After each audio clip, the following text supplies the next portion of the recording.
দেশের বন্যা কবলিত জেলাগুলোর মানুষের জন্য তহবিল ও গণত্রাণ সংগ্রহ করেছে হরিণাকুণ্ডুর ছাত্র সমাজ।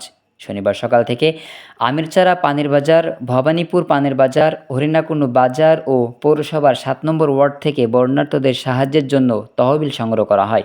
বিভিন্ন মাধ্যমে এখন পর্যন্ত প্রায় ৫২,২৩২ টাকার অধিক সংগ্রহ করেছে ছাত্র সমাজ। ছাত্ররা বলেন, আমরা বিভিন্ন বাজার থেকে টাকা কালেকশন করছি। এ পর্যন্ত আমরা ৫২,২৩২ টাকা পর্যন্ত কালেকশন করতে সক্ষম হয়েছি। তারা আরও বলেন, আমরা আরও বিভিন্ন মাধ্যমে টাকা কালেকশন করব।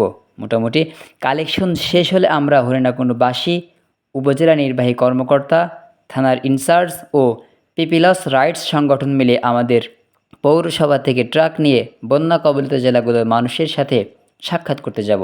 হরিণাকুণ্ডু বার্তা, হরিণাকুণ্ডু।